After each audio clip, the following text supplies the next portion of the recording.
Growing my own food for me is ultimate abundance. It's true wealth. I've just gone all out, full hog, done the lot, work hard, play hard, get the job done.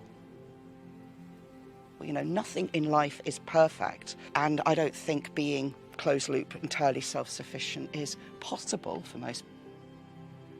It was very wet and very sour when we first came here, and so all this soil has been made by us through mulching. There's nothing more complicated than that, and you can do it. You can make extremely fertile soil. My goal for this is that it will mimic a forest with small clearings for horticulture and small clearings for livestock. Very rewarding knowing that the food that you're growing is getting used and enjoyed by a lot of people, and the chefs appreciate it. So now I'm kind of learning to just be that little bit more patient, because plants always catch up, even if you plant them a few weeks later than everybody else.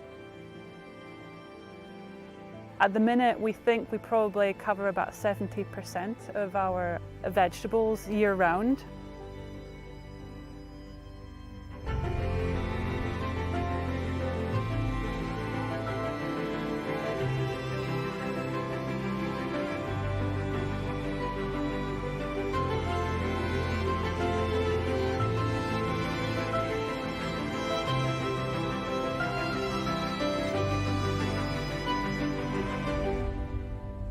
In the years when I'm on top of it, I can eat 52 weeks a year.